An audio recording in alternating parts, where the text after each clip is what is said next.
Now we are going to discuss about the plant tissues. In our earlier class, we already discussed about the types of plant tissues. In that, we discussed about dermal tissue and meristematic tissue. Meristematic tissue and dermal tissue. So if you observe it, so plant tissues, first one is a meristematic tissue. Meristematic tissue. So in that, we already in meristematic tissue observed that apical meristem or apical meristematic tissue, lateral meristematic tissue. Third one, intercalary meristematic tissue. Intercalary meristematic tissue. So in second one is a dermal tissue. Dermal tissue, and in dermal tissue we already discussed that about epidermal tissue. Epidermal tissue. And second one is a mesodermal tissue. Okay. Third one is a endodermal tissue.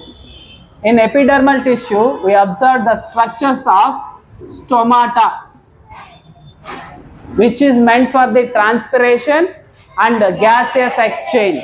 Okay. So next, third one is a, now in this class we are going to discuss, that is a, third one is a ground tissue. Ground tissue. Fourth one is a vascular tissue. Vascular tissue. Okay. In ground tissue, we want to discuss about the one parenchyma. Parenchyma or parenchymatic tissue. Parenchymatic tissue. So second one is a collenchyma. Collenchyma or collenchymatic tissue. Okay. Third one is a sclerenchyma. Sclerenchyma. Okay. So in parenchyma, it is also divided into three types. One is a chlorenchyma. Chlorenchyma. Second one is a aerenchyma. Aerenchyma. Third one is a storage tissue. Storage tissue. And then in vascular tissue, we can observe about one is a xylem and phloem. In xylem, we can observe four kinds of other xylem types. Okay. So in phloem, we can observe 5 types of phloem tissues. Okay. So this is about flow chart about the plant tissues. So meristematic tissue is divided into apical meristem, lateral meristem, and intercalary meristem. So there is some types is there. Then dermal tissue, we can differentiate it as a epidermal tissue, mesodermal, and endodermal. So in ground tissue, you can observe parenchymatic tissue, collenchyma, and sclerenchyma. So in parenchyma, we can observe chlorenchyma. Second one is a aerenchyma. Third one is a storage tissue. In vascular tissue, you can observe about xylem and phloem. Are you understand up to here? Yes, so now we are going to discuss about the ground tissue. Ground tissue. Okay.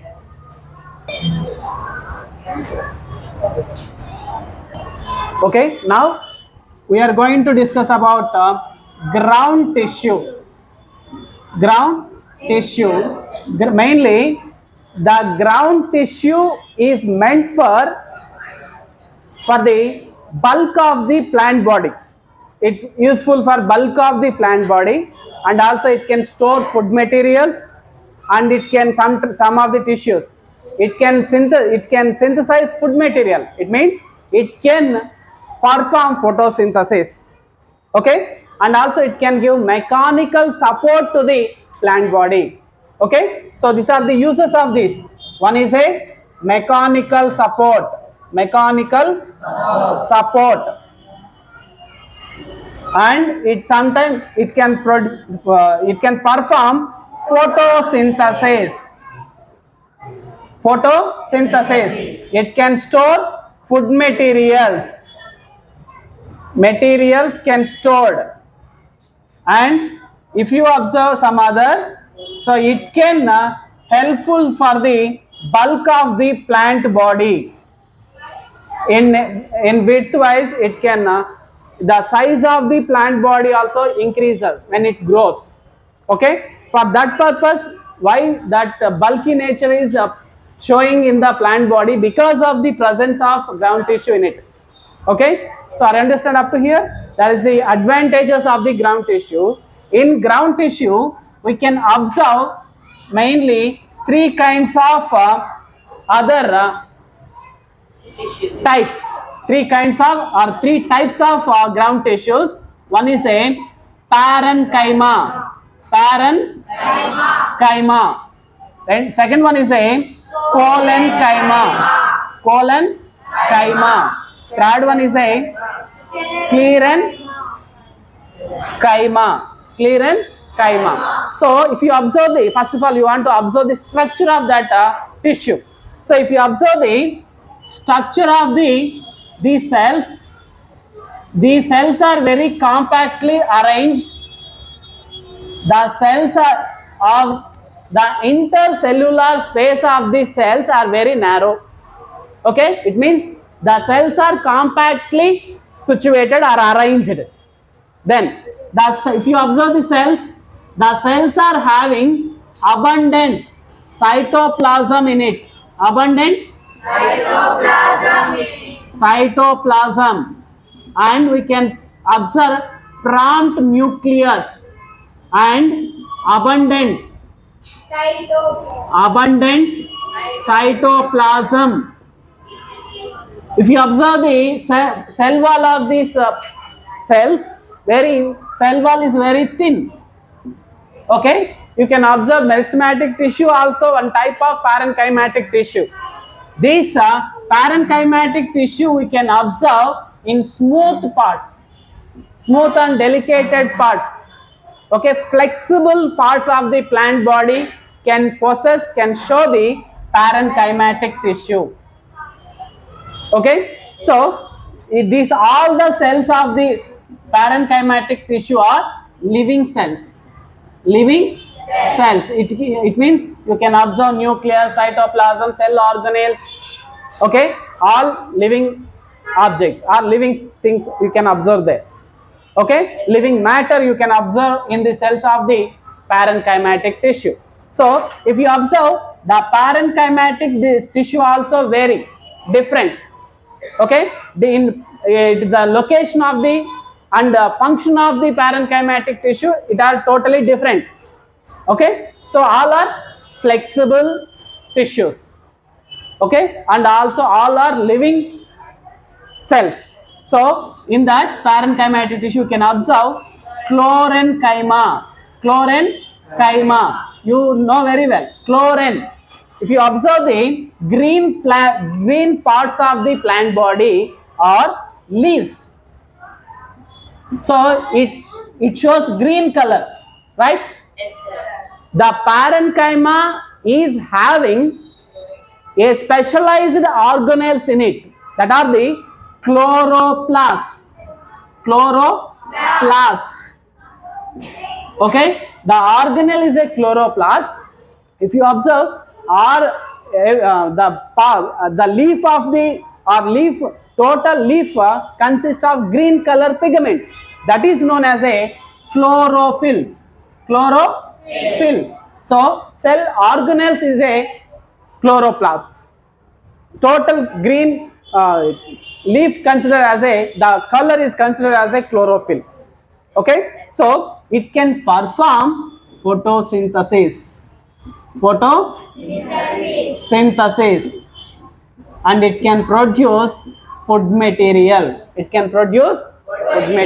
Very important one. Okay, all the green parts of the plant body can show the chlorenchyma. Why we call it as a chlorenchyma? It have a chloroplast in it or green pigment in it. That's why it is called as a chlorenchyma. It can perform photosynthesis and it can produce food materials. So next one, Eirenchyma. Eirenchyma. If you observe some of the hydrophytes, it lives in the water. Which plants are living in the water? That all are considered as a hydrophytes. Okay, so it are all living in the water. There is no need of water. Why? Because it is living in the water. Okay, it easily collect water from that surroundings, and also the body of the or stem of the or leaf of the hydrophytes can show the air chambers in it. Air chambers. The intercellular space is very abundant. It means very large. It means you can observe air chambers. It is a tissue. If you consider it is a tissue, it has a chambers in it. That is a air chambers. It can fill it, the chambers are filled with air. Due to the deposition of air, we are considered as a Eirenchyma. This is allowed to float the plant body on water surface. Water surface పైన తేలేదానికి ఈ water chambers అనేటివి help అవుతాయి. Sorry, air chambers అనేటివి help అవుతాయి. అర్థమైందా? Are you understand up to here? Next one, third one is a storage tissue. Storage tissue or storage parenchyma. If you observe seeds, fruits, tubers, okay, so it can store extra food material in it. Okay, so food material, plants can store some food materials in different parts of their body. So mainly it can store, if it stores in the parenchymatic tissue, that we call it as a storage tissue. When we can observe it in seeds and fruits. Are you understand up to here? So next one is a collenchyma. Next one is a collenchyma.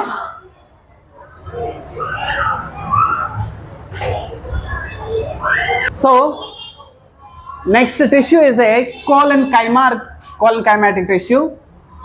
If you observe the structure of collenchyma, that the cells are compactly arranged and the intercellular space is filled with lignin depositions. Lignin depositions. Lignin is a additional cell wall depositions. Okay. Cell wall is made up of some depositions with lignin, so that's why it is called lignified cell walls, and we can consider it as a lignified cell walls. So the intercellular space totally filled with lignin depositions, but the cells are living cells. Cells are living cells. The cell membrane is very thick. Cell membrane is a thick cell membrane. You can observe cytoplasm as well as the cell organelles also, nucleus also. Why? Because these all are living cells. Living cells. And you can observe cytoplasm and nucleus also. Okay, it can give a additional support to the plant body. That is the use of collenchyma. Okay, when the plant is growing, if it consists only parenchyma, it can definitely break down. The body of the plant body can break down. So addition to give to the mechanical support to the parenchyma, collenchyma and sclerenchyma, it gives support. Okay, so it gives mechanical support to the body. Okay, so this is the arrangement of the cells. Next one, sclerenchyma.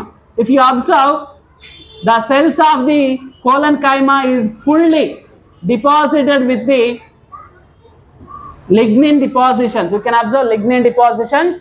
The cells are dead cells. Cells are dead cells commonly.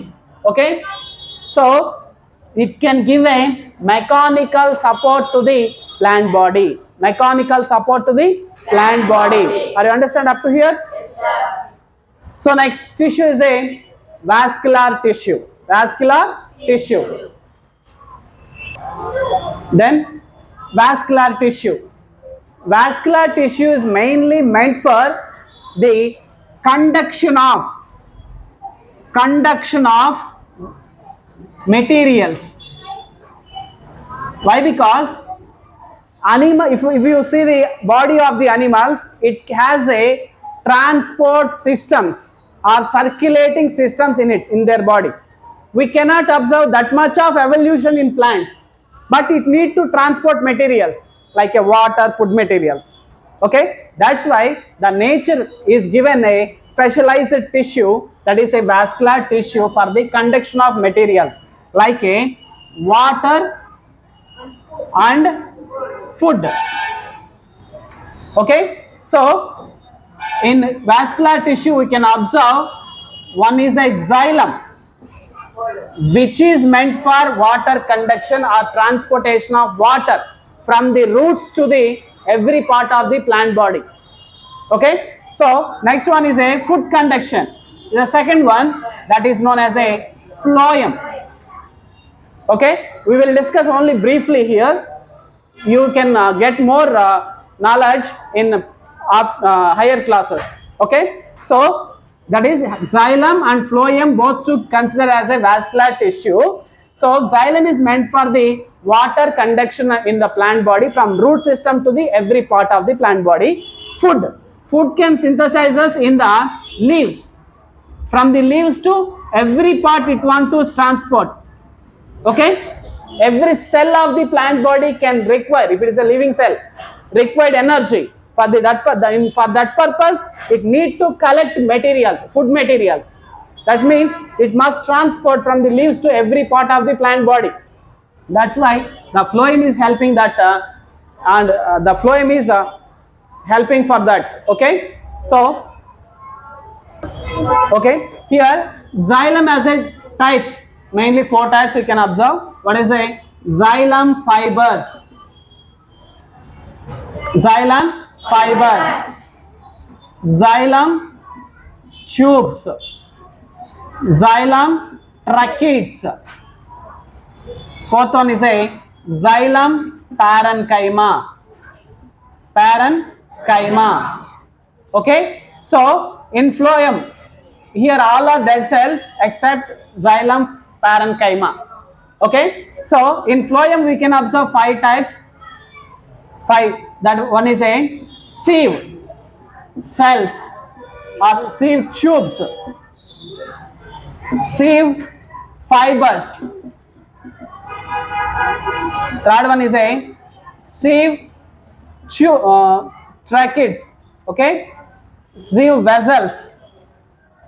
Fourth one is a companion cells. Fifth one is a phloem parenchyma. Are you understand? See once again, xylem has a 4 types of another, you categorize it: xylem fibers, xylem tubes, xylem tracheids, and xylem parenchyma. So in phloem we can observe sieve tubes, sieve fibers, sieve vessels, and companion cells and parenchyma. Phloem parenchyma, all are dead cells except phloem parenchyma. So phloem is meant for the transportation of food material in plant body. Xylem meant for the water conduction or water transportation from root to every part. Are you understand up to here? Yes, so this is about the plant tissues. Then we want to know about a small history about the plant tissues. Who discovered plant tissues and who done a more or less observation on about plant tissues. Okay. So first of all, if you observe the history, who done a more or less observations or more or less experiments on plant tissues or anatomy of the plant body. Anatomy means what type of internal structures are there in the body. Okay, if you observe the internal structures, that means that is known as a anatomy. Which one that is known as a anatomy. So first person who is considered as a Nehemiah Grew. Nehemiah Grew. Nehemiah Grew. He is a person who worked very distinguished or very important observations in plant tissue on plant tissues. So he is a chief, okay, in a society of Botanical Society of London, or we consider it as a Royal Society of London. Okay, he is a secretary of Royal Society in London. Okay, so he worked on plant anatomy, plant internal structures or anatomy. He tried to observe the internal structure of the anatomy, internal structure of the plant body. Okay, so he termed the tissues of plant is known as a parenchyma. First time he given a word, parenchyma. Okay, he observed that he given a distinguished observations that the plant body can possess two kinds of regions or two kinds of tissues in their body. That's a one is a pithy region or pith, and we consider the pith. Okay, and second one is a lignified region. So he observed two regions and he given two terms about distinguished tissues present in it. One is a pithy region and a lignified region. Okay, and also he written a book, Anatomy of Plants. Anatomy of Plants. He written a book, Anatomy of Plants. Okay, so in 1682. Okay, so and also he started observation in 1664. Okay, so next one, the study of the tissues of plant body is known as the study of tissues. Study of tissues in plant or any. So that is known as a histology. The study of tissues are known as a histology. The study of internal organs is known as a anatomy. Known as a anatomy. He is the first person who worked on plant tissues or who observed first time plant tissues. Okay, this is a very important identifications in history. Are you understand up to here? We already observed plant tissues, the types and the significance and role of the or functions of the plant tissues in plant body. Okay? Any doubt? No, sir.